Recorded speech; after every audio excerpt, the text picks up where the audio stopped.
Welcome to the Haddonfield Horrors podcast, where we review horror movies and horror movie franchises. And today we're watching Halloween 5, The Revenge of Michael Myers. I'm your host, Mark, bit of a horror movie fanboy. And I'm Kennedy, the horror noob. So, before we start talking about Halloween 5, want to get him a little plot summary, Kennedy? After lying in a coma for a year, Michael Myers, played by Donald L. Shanks, awakens and stalks his way back to his small hometown in Illinois, intent on killing his niece, Jamie, played again by Danielle Harris, who has been confined to a mental institution since Michael's last attempt to slay her. Suspecting a psychic link between Michael and Jamie, psychiatrist Dr. Sam Loomis, his role is being reprised by Donald Pleasence, joins forces with Sheriff Ben Meeker, played by Bo Starr, and attempts to stop Michael's latest rampage. So I want to just hop right in, and because we usually start by talking about our favorite, giving our opinions on the movie, and for me, we'll cut back. I want to talk about the first time I saw this movie. I think the first time I saw it was on the USA Network, because they used to always do this little Halloween marathons. The first time I saw it, I actually saw part 5. You saw it before I saw part 4.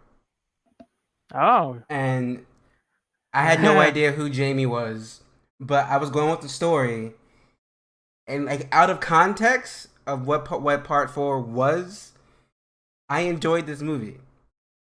Hated the mask, hated the theme, still hate the mask, still hate the theme. This is definitely by far for me the worst mask in the franchise. It's worse than the CGI mask we get for a glimpse in H2O. This is the beginning of the end of quality as pertains to the original timeline of the Halloween franchise. But besides the mask and the theme, I like the movie. But then finally watching part 4 and then watching part 5 again, this movie sucks, and I don't like it. What about you? So definitely on the topic of the mask, yeah, I'm conflicted whether I like this one more than part 4, because by part 4, they obviously couldn't use the likeness of William Shatner. They couldn't use the older mask. I don't know if they couldn't, for legal reasons. It's never brought up. Because I always thought, well, yeah, you can't. The original mask has been, you gave it to somebody after part 2, but you couldn't find any more William Shatner masks to, spray paint? But I don't know. Or they couldn't just recreate the original, but I think I like this one a little bit more, just because you could kind of see the facial features of a person a little bit more in this one. I think that's why I hate it, because the mask. Looking at I watched the making of, and prepare for the podcast, and the mask looks a lot like the stunt actor Danielle L. Shanks. Oh yeah, but here's the thing though. I feel like the original mask also had a kind of facial features for. It did, but it wasn't defined. It's not as classic as the OG mask. But I still appreciate that kind of callback to the original design. I just think the part 4 mask just doesn't do it for me. It's just way too ugly. Especially the scene with the pink hair, with the pink with hair. The white hair, yeah. It's just it has no really little to no facial expression. That's kind of the thing about the Michael Myers mask, is that it has no facial expression while having some sort of facial expression, and just kind of seeing the blackness in the eyes. And I feel like this one is a little bit creepier than the part 4 one. But but going back to what my thoughts are on the movie, I saw it for the first time back in 2017, after I was starting to get more into horror, and I think during the month of October of 2017 was when I was going through I had a little marathon of all the Halloween movies because at that point in time I had only seen part one and part two, so I didn't really know anything about part three, four, five, six, H2O, all these other movies. Uh, and I know that at the time I hated it because of Rachel's death, and that's just a part of me. That's just something that I've never liked about this movie ever since then. Was just I just don't like when horror movies kill a survivor from the previous movie. Because to me, it's just being done That for a was cheap kind of kill. the trend. Like, given that I watched them out of order and I didn't know she was in the first movie, in the fourth movie, but then rewatching four and then watching five, I kind of expected her to die. Like, I would expect her to die anyway because at the time, whenever you saw a recurring female character in a horror movie, they usually died. Like going to, I don't want to spoil anything, but Friday the 13th did that. Like Yeah, yeah. one of the survivors appeared in the next movie and died. Nightmare on Elm Street did that, where they killed off several surviving members throughout the franchise. So Yes. whenever a character returned, they always died. So I kind of expected, like it was the norm. I hated Yeah, it that's true. because Yeah, watching the Nightmare on Elm Street series recently, I did notice that they just kill off you're definitely a a fan number of of Nightmare, survivors. right? I wouldn't say I'm a You fan. prefer Uh, Jason. I prefer Jason. I prefer The Jason. Nightmare on Elm Street, we're definitely going to tackle that somewhere down the line. I don't know when, but I have a lot of thoughts on that one, especially Nightmare Part 2, but that's another season. But uh, for Yeah. for me, well, no, actually, continue. You were giving your thoughts. Yeah, I think one of the most noticeable parts about this movie that I never liked, especially back in 2017, was just how they killed Rachel, and um, definitely some places where they decided to take the story. A lot of people have issues with uh, kind of the introduction of the Thorn cult, and it's like, wow, you guys are making this less about Michael, I or have some background about that, which ties into the opening scene. And well, they open it with Michael like in the rift, like in there in the water, and he gets to that little cabin secluded. yeah, Now, originally, and it makes me mad because they actually shot these scenes I'm about to mention. Originally, the Man in Black, I mean not the Man in Black. Originally, the Hermit, who was shown to like take Michael in, the old man, originally written and filmed was supposed to be a hermit living outside by the river with his parrot. That was supposed to be it, but it's supposed to be a young man who was bringing Michael Myers back to life after he found him dead in the river. mm, And the young hermit had the thorn tattoo on his wrist, and he gave Michael the thorn tattoo as part of the ritual to bring him back to life, as sort of a Frankenstein and Frankenstein monster kind of thing. yeah. So the man was, I guess they're gonna make him. They didn't have the cult stuff, but I'm pretty sure they were gonna explain that he was part of the cult and he brought Michael Myers back to life, kind of like sort of thing to like then be a conduit for like the evil. That was their original plan, but Mustafa Khan didn't like that. They saw it and they're like, nope. So then they reshot it with the old man and just had the tattoo on Michael still, like They had the tattoo already on him, like as if he was already a part of the cult since the which we've first never seen movie. his tattoo before. Now the original scene that they shot, like they split, like someone gave him a tattoo. He's Frankenstein's monster. He's Thorne's monster. They didn't just like throw it in us and expect us to accept it. But yes, the that cult stuff, it doesn't help it. It helps it. Doesn't make me like it anymore, but it kind of helps it. Yeah, I mean, there's a lot of things I don't like about this movie, but I understand. Okay, putting myself in Mustafa Akkad's shoes, this is a franchise that can make a lot of money. So you have to make more movies. But you have to explain a lot of shit too, which is what which was what John Carpenter didn't want to do. That's why he dipped, because he was like, "Listen, I'm out. For me, it's only the first one, and that's it. I only did part two because I was getting paid." But after that, he was gone, and I don't, I really don't mind the introduction of the cult. Now watching it this time, I understand that you have to take the story into a different direction, but But like you said, there were like many you said, directions that it could have gone that would have went so much better. Because also in the original, like the first draft of the script, that was written by Sheen Bitterman, he wanted Jamie to be full on evil after stabbing her stepmother. Like Jamie was gonna be going around killing people while simultaneously being stalked by Michael Myers.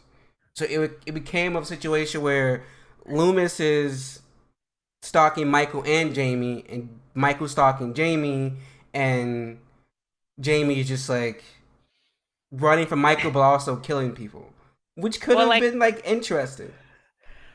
well, I wrote to you while we were watching the movie that it would have been interesting after part four if they kind of did like a 15 years later time jump. And then we just see Jamie again, like reintegrated into society, but then like all these weird murders start happening. And to like the cops, or like maybe she has her own psychiatrist. Maybe it's not Dr. Loomis anymore. Maybe you have someone new, but they're thinking, but they've read up on her file and they're like, maybe what if it's Jamie? What if Jamie's killing all the people?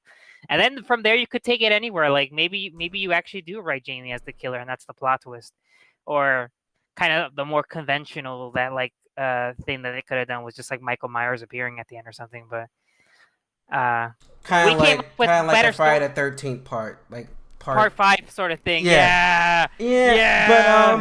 I mean, yeah, like they had like so many like cool ideas, and like doing behind the scenes research, I found out that like they hated that idea from Bitterman, so they brought in somebody else, and they went into production and like filming without a final draft of script. Like, but the parts they did have featured the Wait, they went stupid into production without a script? without a final draft. They were still like making it up on the fly. Like Oh my god, that's only a recipe for the disaster. only thing that was really in there was they wanted the stupid cops All clear. with Oh yeah, with the the clown cops. effects. Like they wanted that, and the director is the one who decided to make Jamie mute and for her to have Oh, visions. That was all but director. okay, so that was just the director. No, yeah, that was just stupid. My Director is guy. also responsible for The Man in Black. Now, The Man in Black was actually never in the script. There was no script notes. There was nothing. He was never in the script. Now, based off like a little tidbit I heard from Danielle Harris in the documentary, there was a guy who was like on set watching him filmed who was kind of dressed like that, and director got the idea to just like copy that look and just put him in random scenes. So there was actually never any like narrative directly, and they all just kept on saying, "Oh, we'll explain it in part 6. We'll explain it in part 6." Spoiler: none of them come back for part 6. That's stupid because I think it would have been interesting kind of having like a duo combo of Michael and the Man in Black like killing people in their own unique ways, because the Man in Black, obviously, from the end of the movie, he doesn't hesitate to fucking like shoot guns and He shit. took out the whole But police station. the whole thing, Add a clip. isn't that more badass than Michael Myers, to be honest? Add a clip of the little gunfight. Definitely more badass. Like he took everything. But I do hate the scene of Michael just like in the jail cell, On his knees, kind of looking down, right? Yeah. like with like chains. I'm like, what? I'm like, he took out a whole police station in part 2. I mean, Part four, in right? part Part 3, four. part 4, part took out a whole police station in part 4. But now he's in prison. Like, Yeah. But I don't know. it would have been interesting. I think because he's like he has like these black boots and they do like this clicking sound, and I imagine it's like some tall ass dude. I think it would have been It's so the much same more actor. interesting. The actor who played Michael also played the Man in Black. Oh, okay. Yeah, that would have been interesting. Or maybe, you know what they could have done is show Michael at the beginning like fall in the water. I know I'm like armchair director here, but like Michael's in the water, you don't know if he's dead or alive, and then you get that bus scene early on where you see the guy with the boots, and then you don't know, like, wait, hold on, is that Michael or who the fuck is that? And he's just like killing people. I don't know, man, but obviously Yeah, from what it sounds and like, that's kind of what they do in part 6, but we'll get there. But obviously what it sounds like is it was a failure. It was a balanced failure between Akkad and like the director also making like dumb decisions that kind of tanked this movie. apparently there was a bunch of beef on set for like control between the two. Oh, that doesn't. Oh, yeah, that's just never good. Yep. So should we move on to talking about some standout scenes? Well, for me, I already talked about the opening and how it was a letdown, but the fact that it was a flash forward a year later and Jamie has a vision and she's like freaking out over this. Jamie! Jamie! It's just another one of your nightmares, that's all! Oh, Jamie. But yeah, and then after that, I'd say standout scene for a bad reason, which I know we both hate, was Rachel's death. Yes. Oh God, that movie. Yeah. Rachel's death is literally what stopped. Yeah. It's my least favorite thing about this movie is Rachel's death. Out of all the stupid things in this movie, Rachel's death is one of the things I hate the most. Like you were on your A game in part 4. You survived and outsmarted Michael Myers in part 4. Then to just like, oh, Jamie calls, gives her a warning. Or Dr. Loomis calls, gives her a warning.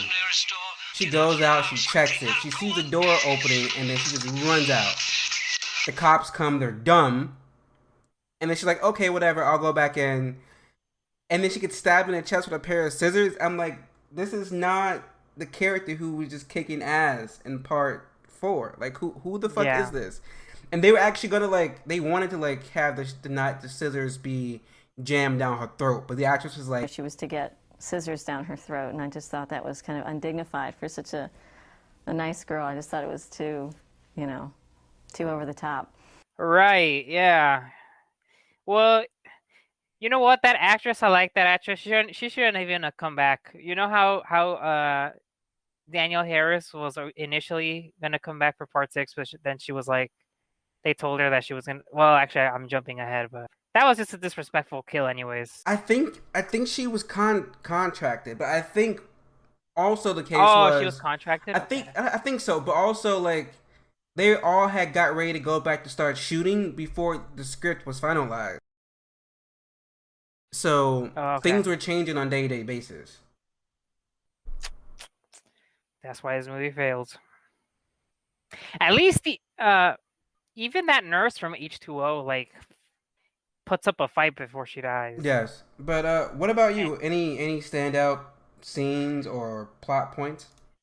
Well, this movie does have some good intense scenes, like that part where Tina is on her way to the farm party, and she's in the car with Michael. I think that whole sequence is really intense. I remember watching it. Like even today, I was like, yeah, this is a good ass scene. This is a good ass tension building scene where she goes into the she makes Michael drive back to the gasoline station to buy cigarettes, and the guy is just like, oh, I can't wait to fucking kill this bitch, but not before the cops arrive. And that whole sequence, in my opinion, is one of my favorite of this movie.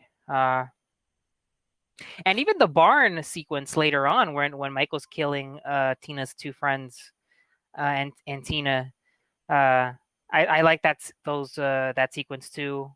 And I was watching Michael chase Jamie across the field. I thought that was really scary. I was like, it was.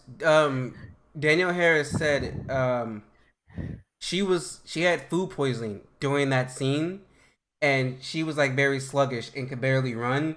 And he was actually like in the car behind her, like that was like she was actually running away from him driving the car. But luckily the stunt double was like cautious and like wasn't going crazy. He was paying attention. She was like, yeah, I could have been in real life danger, but then knowing that they put her life in danger in more than once, because one of my favorite scenes is actually really dangerous, and that's the laundry chute scene. Yeah. When she's like, that scene is like amazing, but like he had an actual real knife stabbing the laundry chute, and it was like close to her. Like she could have got like seriously hurt. If she was just leaning a little bit more forward, bruh. Yeah, like they could have. She would not be here anymore. Like Jesus Christ, like they were putting this poor girl through it. Yeah. So yeah, the garbage chute scene, the field scene. I mean, this is a movie with some good sequences. Like, I'm not even gonna lie, and that's where I mentioned to you before. I have a hot take, but I wasn't gonna tell you until we were doing the podcast. And I guess there's no better time to say it, but now. And I actually don't think this movie was as bad as I remember. Like, besides the Rachel kill, I actually kind of enjoyed it this time around. It's not bad. It's just a bunch of like. It's not bad overall. There's some good stuff, but the bad things that are in it overshadows most of the good. Like for me, like the mask just takes me away. Having Michael Myers like walking down the street with a knife in the middle of the goddamn day, bright sunny, like he did that in the first movie, but he was unknown. His face, his whole costume was mysterious. But in this one, everyone should know what he looks like, and he's walking around with a fucking butcher knife in the middle of the day. How can no one see him? Yeah, we saw that. Yeah, when Tina was with her friend, right? And yeah, like... and then everything with the stupid little fucking cops is like, why are there sound effects there? That was dumb. Like, I'm all for humor in horror movies, but that was too much. It was over the top. From the dialogue to the score cues, it was too much. And then the man in black, it just doesn't belong. They didn't weave him in. Like, there's too much bad that overshadows the good and just like ruins it for me. Like, Halloween 4 is bad, but I can enjoy it overall. Yeah, same. But this one is just, it's bad. And then there are characters here. And then it's bad because they kill Rachel, but then they replace Rachel with unlikable Tina. With Tina, who we saw for what, like 3 scenes in part 4? Yeah. Tina. Wait, I don't even remember seeing Tina in part 4. Wasn't that Lindsay? We saw Lindsay picks Tina up, but when they get to the hardware store, and then you see Tina, Tommy, Lindsay, and Rachel. So we saw Rachel, and that was one of my other things. Like, the blonde chick should have just been Lindsay. Like, you gave us Lindsay and Tommy in part 4. Yeah. Why not give us them back in part 5 instead of having true. these 2 new people here? Like, but you know what? Dumb. I prefer not having Lindsay get killed, so I'm okay that the blonde chick wasn't Lindsay. True, but I think my hot take is, I already said it, but this is the worst mask of all of them, like, ever. But also, why the hell is Tina and her friends visiting Jamie? Jamie, the foster sister to their friend Rachel, who is no longer around. I don't understand why.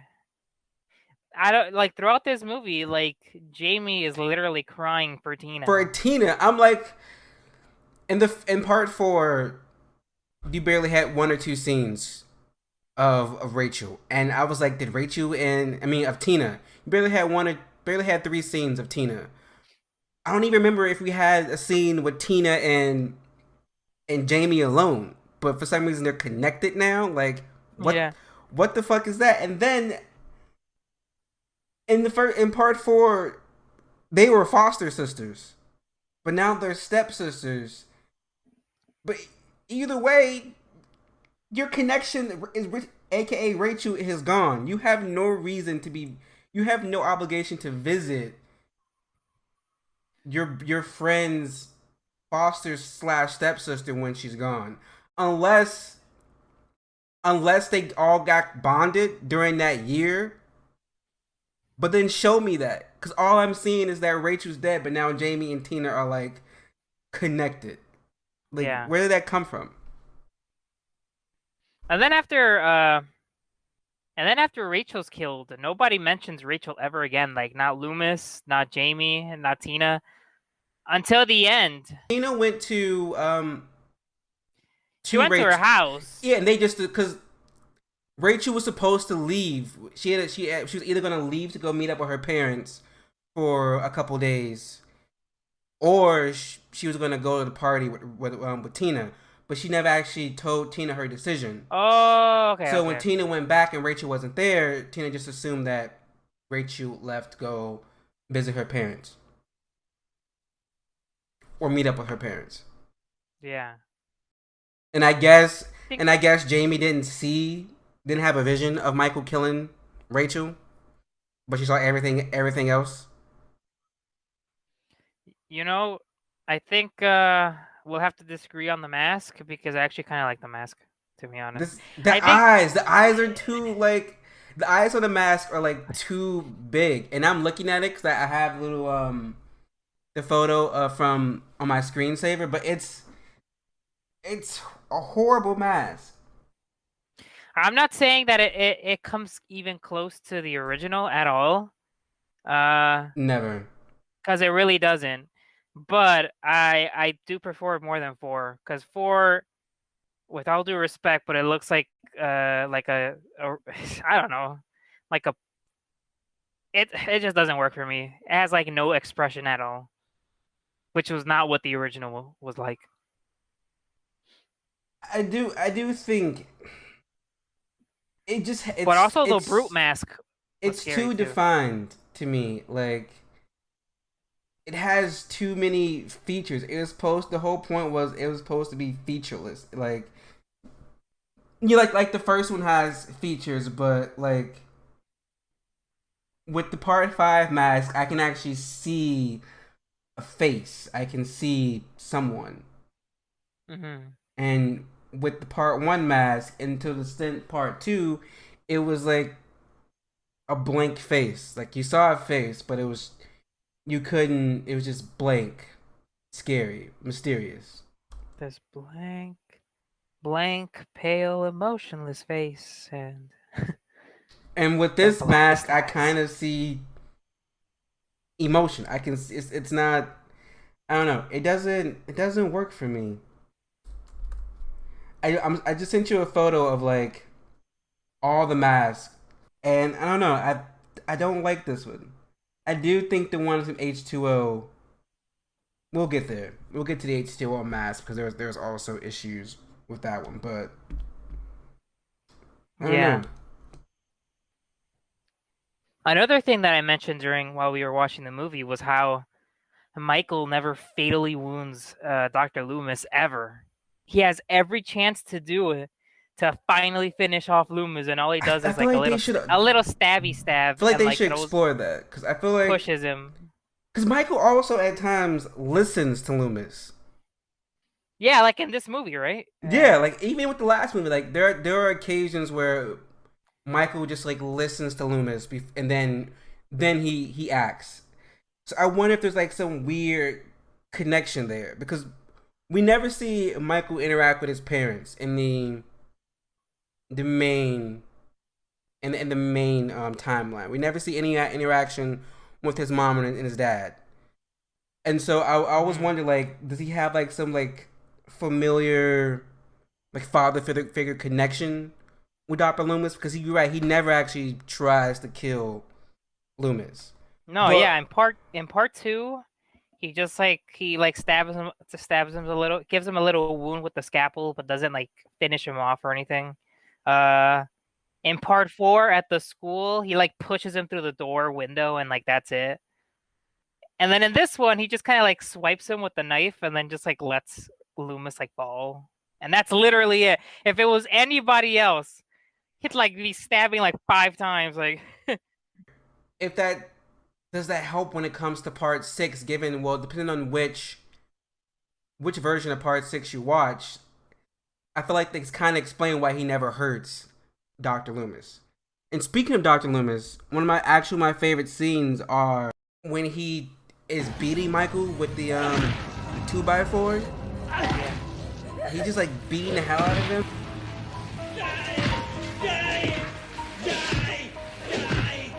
Because Donald Pleasence actually broke the actor's nose. Oh damn! Did he?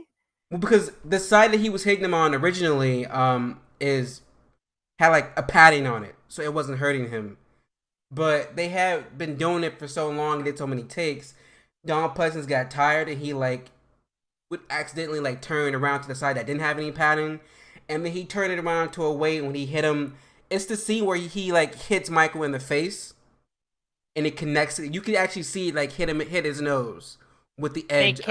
They kept that scene for the movie. The actor was like, they yelled cut and was gonna like patch him up, and he was like, no, we're gonna keep going. He was like, I've been hit before. I'm a stunt actor. Like, I wouldn't be a stunt actor if I wasn't used to like pain.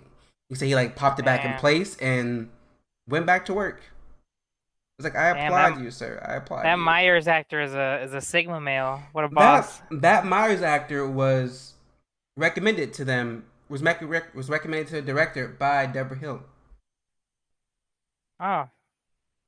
Who's the wife of John Carpenter, right? Ex-girlfriend. They never got married. Ex-girlfriend? Okay.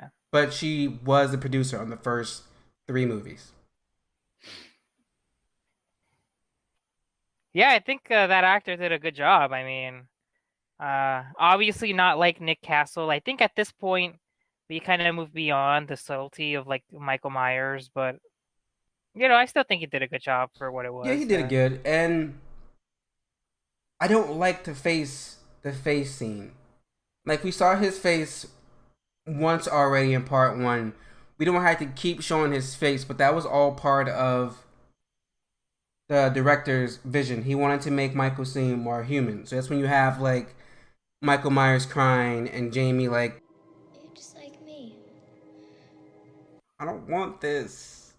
No. It was a touching scene. All right, my guy. If there was any way that she was gonna, she was gonna get into Michael, it was gonna be that. That was like the second only person besides Loomis to like actually get a reaction from Michael. So at this point, because we do get more reactions with him in part 8, but we'll get there. Yeah. Do you have any other scenes or like plot points you want to discuss? I mean, I didn't like how they made Jamie mute. I know we mentioned it before, but such a bummer because I think that Jamie did an awesome job in part 4. I know a lot of people are fans of Jamie. A lot of people are fans of the timeline that involves part 4 or part 5. But it's a bummer that she doesn't really have a lot to do in this movie until the end, really. And she's a little bit more annoying in this one, unfortunately, just because of that direction that they decided to go. We're making her mute. They made her mute, and they gave her someone to talk through, but then made him stutter. Yeah, that's also that. Yeah. So this movie has a mute and someone who has a bad speech impediment, and and you're supposed to be taking dialogue through them. Like, why we have this kid with a stutter, like giving a dialogue, explaining what the hell she's going through. I like that actor though. Like the 2 characters together did have a little chemistry. That character, he was young, but he really wanted Jamie because he kept putting his life in danger for her. Which, by the way, when they're during the farm sequence where the kid is like trying to stop Michael and like Michael just rams it like 100 miles per hour in his direction, that's crazy, man. That's savage. Michael would just fucking like run over some poor like 10-year-old. He didn't kill the kid though. No, I know he jumped out of the way, but if he hadn't jumped out of the way, he would have probably run him over. Michael gave no fucks. He was already trying to kill the kid. Like, he doesn't care. I mean, yeah, because we never actually see him. By the time the events happen in part 6, Jamie is a teenager. So we don't actually ever see Michael kill a kid until Halloween 2018. But we'll get there in due time. But the scene in the woods after he kills Tina, and Loomis is just like, where it all began. If you want to get rid of this rage, Michael, go home. Go home! Go to your house. I shall be there waiting for you. You'll find and speaking of the house, waiting for you. it's supposed to be like some suburban house in the suburbs. This house looks like it's out of fucking gothic horror era. I'm like, this does not belong an Amityville horror ass fucking house. This does not belong in the suburbs of Illinois. Unless you're in Winnetka, because Winnetka has some big gothic rich people houses, but still, like, what the fuck is this? Yeah, the house was kind of bad, to be honest. I hadn't really thought of that until watching it now and you mentioning it. It just because it looks it looks weird. It doesn't look like a suburban. It doesn't look anything like the one from the first one. Nope. That's the last time we saw the Myers house was part one, yeah. Was he in part 2? Was it in part 2? No. Part 2 is mostly the hospital. Yeah, the last time we saw it was in part 1, and I don't think we see it again. Besides, cause I don't remember if we see it in part 6, but I guess we'll see that when we get to it. But like, it's crazy. This movie does so much wrong that it's so hard for me to enjoy it. But I want to talk about some of the characters. Dr. Loomis in this, I think he's at his peak insanity at this point. Yeah. He's just like yelling in this girl's face, screaming and shouting, pointing guns at cops. I don't understand. And I mentioned when he was beating Michael earlier with the 2x4, but he also has what originally was written for him to have a heart attack and die, but that's retconned in the next movie. Like, Donald Pleasence, this was his last. This was supposed to be his last movie in the Halloween franchise. Like, Michael Myers was supposed to die, and he had no plans on coming back for part 6, which I kind of would have preferred it, given what they do to him in part 6. Depending on your ending. Yep. Yeah. Which we'll talk about more, but yeah, but also I have some feelings for that. Yeah. They shot he was only on set for a week, Donald Pleasence, because he had issues with his visa. So he was only on set for 1 week. So all his scenes were done like back to back in quick succession.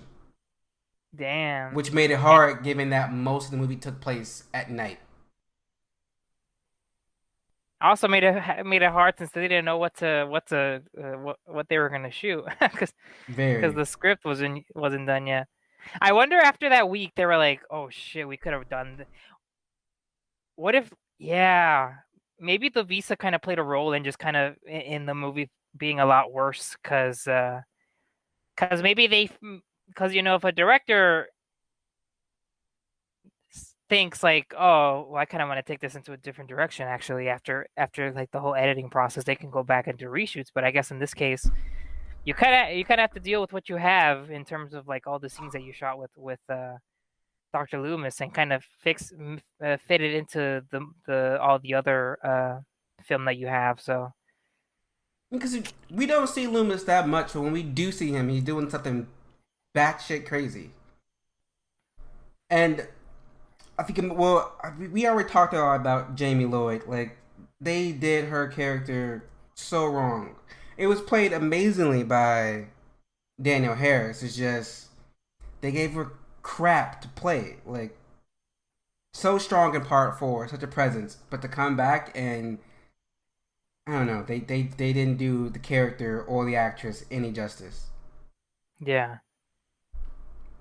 And Sheriff Meeker, of the four returning like main characters from part 4, 2 of them get the shaft. That's Rachel and that's Meeker. We don't see Meeker at all. And I feel like at this point, Meeker should have been the crazy person instead of Donald instead of Dr. Loomis, given that Meeker, he killed your daughter a year ago, and now he's alive when he's back on the loose. You should be angry. You should be out there like, let's go kill this fucker. You don't even mention his daughter once in this movie. No, they do, but they do? When? I don't remember. Yeah, in one of the scenes early on where Loomis is at the police station and he's talking about Michael coming back, and then that's where Loomis mentions his daughter and Meeker gets mad. No, but I actually like your idea that maybe they could have made Meeker, maybe he's like retired and like he's just like never been the same ever since his daughter died, and giving him a more prominent role. But they really didn't. He was just kind of walking around like nothing happened. Like, yeah, or even just like having him not retired, but just like, okay, we my daughter's dead, but we got the fucker who killed her. So I'm at least I know I got justice. But then to find out that Michael Myers is alive still, he mentally breaks down and he's on the warpath. Meeker does Meeker die? Is he one of the officers who dies in the shootout at the end? I think you could assume that he's one of the officers that dies, to be honest. Because he leaves Jamie in the car and he runs out and starts to shooting. I'm pretty sure because when Jamie's like walking through, everyone's dead. Yeah. Well, yeah, okay, I guess. Yeah, they even killed him off unceremoniously. I'm just like, they gave no fucks about any of the characters in part 4. But it's just, before part 4, there hadn't been a Halloween movie in 6 years. And the last one we saw, there was no Michael, there was no Laurie. And so you brought the whole story back in part 4 and gave us 4 characters. 3 characters to like latch on to. No, 4. Yeah, 4 characters to latch on to. That was Loomis, Jamie, Rachel, and Meeker. But then you kill off one of them disrespectfully. You barely showcase 2 of them. One of them wasn't your fault because Loomis had visa issues, but still, you made him batshit crazy, and you didn't even show Meeker, and then he gets killed off, and you don't even show his dead body. And then you made Jamie mute. Disrespected 4 characters who brought everyone back into the Halloween world and just said, screw you people. It's unfortunate that this franchise like doesn't want to let go of Michael Myers, which I understand that Michael Myers is one of the most iconic killers of all time. But even Friday the 13th experimented with the movie that didn't have Jason in it. And those movies are dumb. And this one, I just think it would have been more interesting if Jamie had a bigger role where it was like, oh, is she killing people or is she not? Well, see, that's all part of Mustafa Akkad. See, his whole thing going forward was everyone hated part 3 because there was no Michael. He kept on saying every Halloween movie needs the shape. Without the shape, it's not Halloween. We won't make money. It won't be profitable. That was he was a driving force for all of the direction. Never make Michael look weak. You can never kill Michael. Because, when it comes to future sequels, because he had majority of the rights, he had it in all contracts that Michael Myers cannot be killed. Ever. You can fake him out, but he can't be killed. Can never happen. So that's why they never got rid of this shape. And for me, since it's always a mask and Michael doesn't talk, doesn't show any personality besides quick little like moments of like admiring his kills. Yeah. He's not Freddy Krueger. Like, he's not like needed. For me, I can only accept Robert Englund as Freddy Krueger. But anyone could play Michael. See, I say that when it comes to Friday the 13th, I only want Kane Hodder. But that's because Kane Hodder, for me, is the best Jason, and he puts a lot of personality in there. But you don't get that from Michael Myers. And you're like, we could have just gotten rid of him. For me, it would have been great if they had Jamie be the killer. Like your idea of like jumping forward and people are dying and you have our therapist, but then you also have Loomis around who's like watching to be like, people are dying around you. I'm watching. She's like, are you turning into him? And then she snaps, and she could have her final like full on transformation could have been her killing Loomis, and then we just follow the story, which could have still worked with H2O because she could have figured out that her mom faked her death and has a whole new life with a whole new son somewhere else, and now she dons the Michael Myers mask. So for the entire movie, we could have been like, oh, it's Michael's back, Michael's alive. But then when the final confrontation comes, you have Laurie and her son, and the reveal is, oh, it's Jamie. That could have been great. But Mustafa doesn't believe in a non-Michael Myers Halloween movie, given what happened in part 3. Michael makes money, but apparently he didn't, because on a $5 million budget, this movie only made $11.6 million, which performed lower than part 4, and this is actually the lowest performing movie in the franchise to date. Like, part 6 made more money than this. Damn, part 6, really? Yeah. Oh, I think this movie is light years better than part 6. I don't know what it was. It didn't do well. Part 6 made more money than this. Is the lowest grossing movie to date. So I don't know what it was, but Mustafa's fingers are all over it. And then the last character is Tina. I like Tina overall. She's like a breath of fresh air for like horror movie final girls. But she just didn't fit in this movie. She would have been better placed in like Friday the 13th or Nightmare on Elm Street. Like, yeah, that's true. Mm-hmm. But not alongside the final girl, but not taking the role of the final girl. She's the best friend. She's the last person to die before we get the big battle with the final girl and the villain. She's not the person we're supposed to be watching. Like overall, like I like Tina, but she's annoying and she does stupid shit. Yeah. Like she's like this. Like this girl is crying and begging you not to leave, and you're like, when you meet someone, I got a party to go to. When you meet someone and they just make you go gaga, you do anything for them. No. This little girl is crying. This girl who you claim to have this close connection with is breaking down, and you're just gonna completely ignore her and walk out. And you heard that stupid line, I'm never sensible if I can help it.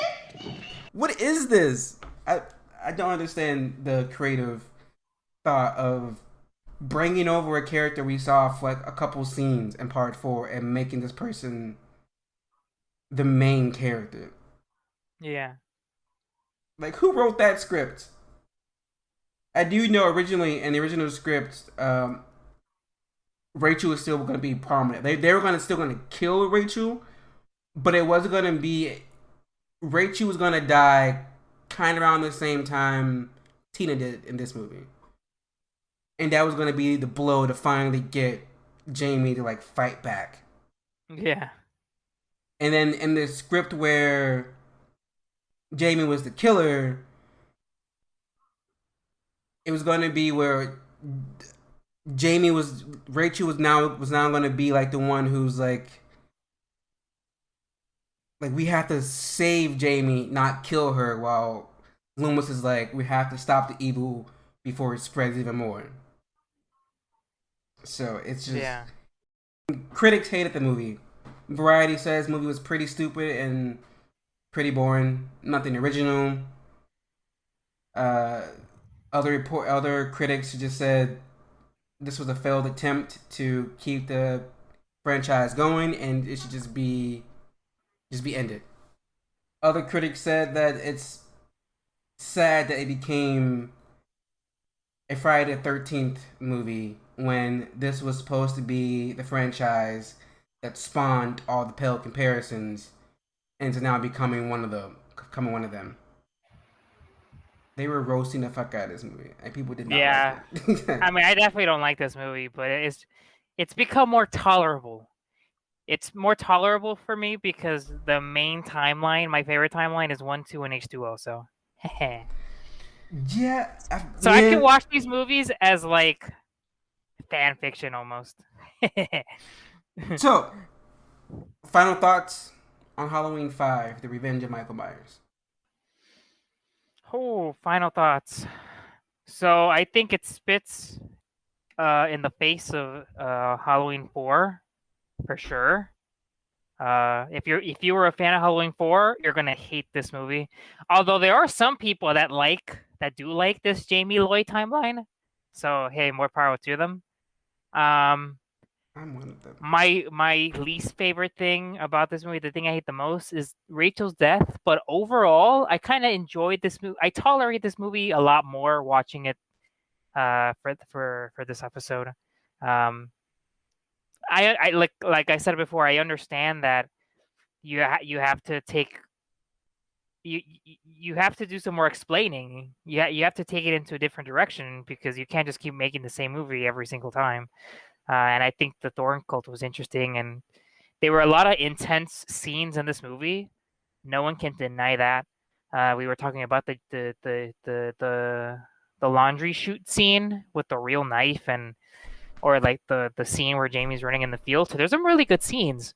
So I can tolerate it more, but that doesn't mean that I like this movie. And this is definitely one of those movies where I watched the least. You know. What's your review out of 5? Out of 5, probably like a 2, to be honest. Yeah, a 2. It's barely a movie, barely a Halloween movie. But hey, you know what? Like I said before, this isn't my main timeline. This isn't my favorite timeline anyway, so I can watch this movie knowing having a little bit more fun with it. But critically, it's not a good movie at all. For me, this movie has a few interesting threads, and it upsets me because I know what the movie could have been and potential it could have had if there weren't too many pot people sticking their hand in the pot. But based off what we got, it just fails. There's so much wrong, from the thorn tattoo, from the Man in Black, from Jamie being mute, to killing off Rachel so early, to making Dr. Loomis crazy, to barely showcasing Sheriff Meeker, who had a great loss, and not just his daughter, but also several men who worked under him, who I'm pretty sure he was close with, who died in part 4. Then you have Tina being the main character. Even though I like Tina, but still, I don't even want to talk about the stupid like cops. There's so much wrong with this movie, given how part 4 set it up for success. So for me, I think this is a 1.5 out of 5. This is just bad. Like, I don't like part 3, but at least I can say I'm scared of part 3. Part 3 it doesn't have Michael Myers, but it has that creepy, unsettling, eerie feel to it. Yeah. The story's kind of all over the place and has plot holes, but the plot holes in part 3 are nothing compared to whatever the hell this plot is in part 5. And I'm never scared. Like, I was still a little bit scared in part 4 of Michael, but since part 2, I haven't felt the scariness and the creepiness of Michael has dropped down, and I feel this is where, for me, Michael stopped being scary. Like, he wasn't intimidating. You know, I'll have to disagree with you a little there. I think he was scarier in this one than in part 4. You think he was scarier in this one? I do think he does a little bit more stalking in this movie, yeah. That whole gas station sequence with Michael in the That's car. the only time. Versus in part 1 and 2. Oh, no, well, I'm comparing it to 4. Well, yeah, to 4. For me, for 4, most of 4 takes place at night, and Michael does his stalking at night with all. And I feel like with part 4, the whole town was part of the story. Like it wasn't just isolated to like the Stroller family. True. It had an overarching like everyone's on high alert, everyone's concerned, and with this. Like, first of all, in the town of Haddonfield, that mask should be banned. Yeah, that's true. Over 10 years of someone causing trouble in this town with that mask, why is someone able to put this fucking mask on? And 2, at this point, he should be, like, infamous, like, on Ted Bundy, Jeffrey Dahmer level. Like, you should know what this whole ensemble looks like. So there's no way he should be able to be stalking people around town in the middle of the day. I'm just like, I don't know, people didn't really seem scared. I didn't seem scared. Like, it was just, I don't know. Get to 1.5 stars for me. But that's where we're going to wrap it up. Hope you guys enjoyed, and check in next week as we review the end of the Cult of Thorn trilogy, Halloween Part 6, The Curse of Michael Myers. Thank you guys for listening. The Haddonfield Horrors Podcast is a Letters to Media production. Should we do an intro?